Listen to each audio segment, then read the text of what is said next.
Welcome to Take 5 with Pet Tutor. I'm Amanda Hessel and this is Jennifer Kate, and we're here today to talk to you about a blog that Jennifer's written recently, and the title is 10 Effective Ways to Help Your Dog Feel Safe.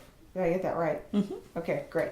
So I love top 10 anything, the top 10 foods, the top 10 ways, vacation places, whatever it is. So I think that's a great title. So tell me a little bit about what's the number one way to make your dog feel safe. Well, I don't know that there's just one. Okay. I think they're all important. Yes. Okay. So one's more important than the other. No, one is not more important than 10. And remember, these are the top 10. Okay. And what I mean by that is that there's a number of other ones that you can add to it.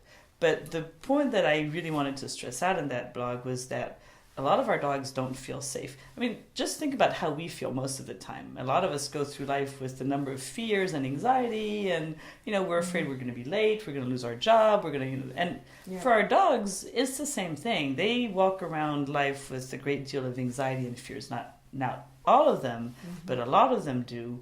And unfortunately, many of the problem behaviors that we see in dogs are related to fear and anxiety. So if we can find ways to help them feel safer, we're also alleviating behavior problems like barking, separation anxiety, destruction, urination, things like that. So it's to everybody's benefit, both the dog's and ours, to try to help the dog feel better. Great. So any recommendations? Yes, tons of recommendations. 10 recommendations. 10, by the way. One of them, of course, is socialize the dog. Take the dog out. Expose the dog. If you're not exposing the dog, you're not teaching the dog that, hey, change happens. There are different things in the world, and they're all okay.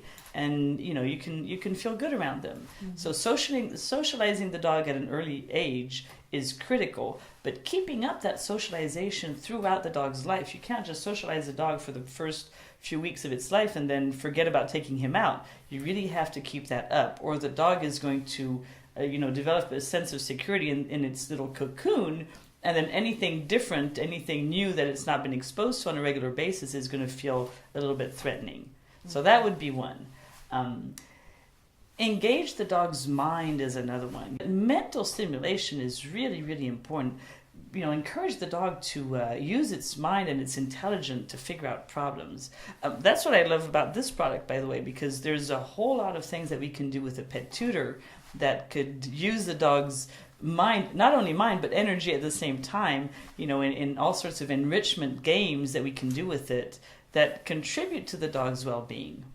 One of my favorite games with the pet tutor that my dogs love is the shell game, where there are 3 objects, and when they bump one of them, then it pays at the feeder, but they have to figure out which one it is. And you can constantly change that, so it's a puzzle that they can never really ever solve, but over and over it's a challenge. So yes, and it's a great way to eat a meal slowly. That's right. So it takes more time. So the dog is not eating a meal in 30 seconds and then has all this energy to try to figure out something to do with it. Yeah. When you're using positive-based training, you're at least helping the dog not just stop the behavior that we don't want, but feel better about a situation. And I think that is critical. That's what we all want for our dogs. We want their well-being. And so we need to use those methods, choose the methods that really lead to that.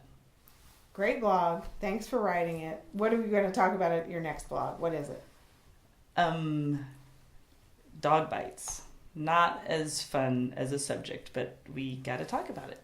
Oh, yeah. Not fun. Thank you very much. This is Take 5 with Pet Tutor. See you next time.